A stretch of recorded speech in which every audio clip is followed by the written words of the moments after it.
مخلوق پورې تکبر مزه کوي په غاښ دې درړلی شي ټوله شپه ټوپونه وایي په غوږ دې درړلی شي نو بیا ټینګېدی نه شي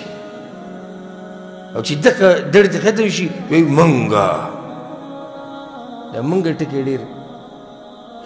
چې تکبر په باب کې چې وویلی شي نو ډېر وران ټکی دی په سړي ډېر بد لګي دا منګه منګه جي دا چل کو منګه دا چل کو دا خپل صفات په بیانوي ځان کې عجزي پیدا کوي او طریقې یې زده کوي د پیغمبر صلی الله علیه وسلم نه چې باقي څنګه عجزي وه زم کې تکبر چې ته مخلوقاتو پورې ښایسته ښکارېدی نو بیا به چا پورې ښایسته بیا پیغمبر صلی الله علیه وسلم پورې به ښایسته ښکارې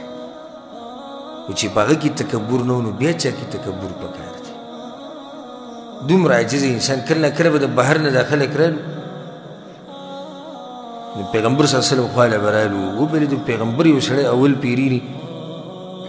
نو تاسو سوچ وکئ چې د دې انسان به څه حال موږ کمزوري خلک یو او څه لږ همدغې ټکخطا علم دی را سره بس هغه بیانو او کله کله یو ملګری په یو ځای کې وویني یا راشي لیدو دپاره نو بس پکې نیسي چې خبرې اترې ته ګډې وډې شي ډېره خوشحالۍ نه پیغمبر صلی الله علیه وسلم سره یو سړي ملاقات وشي په ده به څومره هیبت راشي چې هغه انسان یو سړی ویني چې هغه اشرف المخلوقات ته علی الاطلاق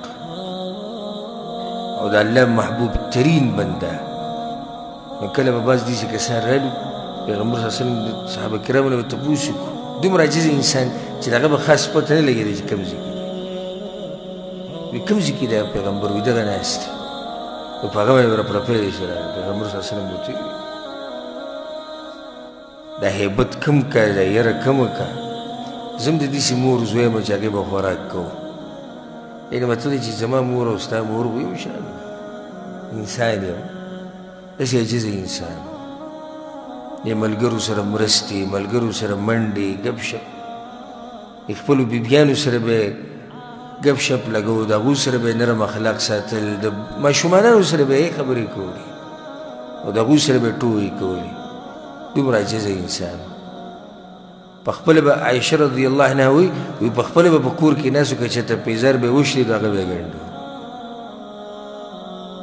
که جامې به یې چېرته وشلي د هغه به یې پخپله وګنډلي او کور کې به د بیبیانو سره لګیا او د کور په کار کې به ورسره مرسته وکړه دا د امت قاید دی د امت ګورې ښه د ټول امت مشر دی او بیا داسې مشر نه دی بلکې د ټولو پیغمبرانو هم مشر دی او په هغې کې دومره عاجزي ده بعضو کسانو به ورسره سمه بد اخلاقي وکړه هېڅ به یې ونه او موږ ته به وایي چې د اسمان نه راکوشي که بچا سلام واچوي غریب وانه یا جواب رانه کړي بیا بچو ته کور کې ووایي که کوم یو کس د هغه په کور باندې قدم کېښو زما بچی دی ته به یې چې دی دي چې ته د اسمان نه خاص راکوي شوی ده وایي زه دې پېژنم تا پورې دا خبرې خوند نه کوي په ځان کې عجزي پیدا کوي پیغمبر صلی الله علیه وسلم داسې مواقف ډېر زیات دي خو موږ نه به دا وخت واخلي چې په هغې کې څنګه عاجزي وه څنګه معامله شوې ده هغه جواب څنګه ورکړی یو کس پسې راغی بانډچي و پیغمبر صلی الله علیه وسلم د دې صادر نه یې راښکو د صادر د هغه دې مرۍ پورې ونښتو دې مرۍ ته یې پرېوتو مخ یې تک سور شو مرۍ یې سره شو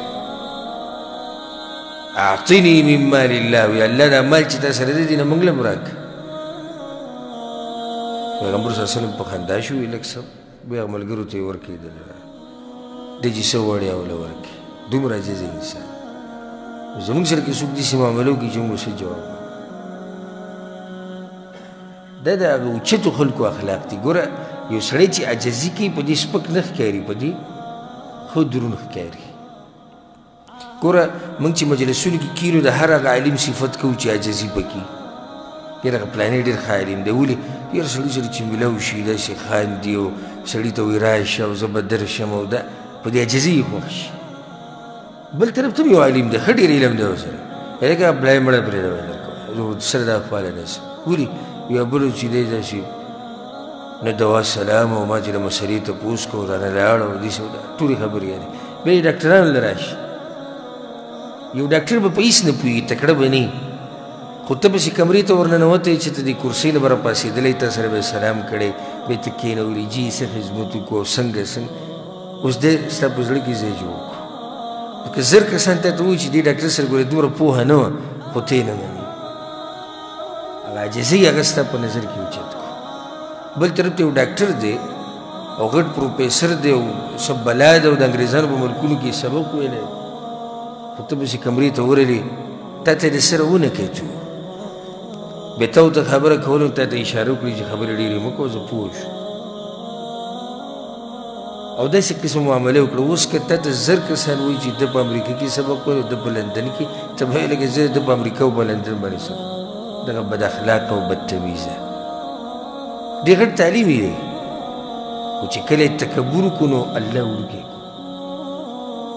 او د هغه بل سره تعلیم دومره نه و خو چې کله به عاجزي راغله یو الله غټ ښکاره کړو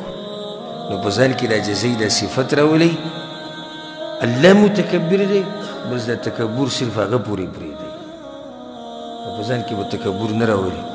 حدیث کې راځي پیغمبر صلی الله علیه وسلم وایي هغه سړی به جنت ته نه ځي من کان فی قلبه مثقال ذرة من کبر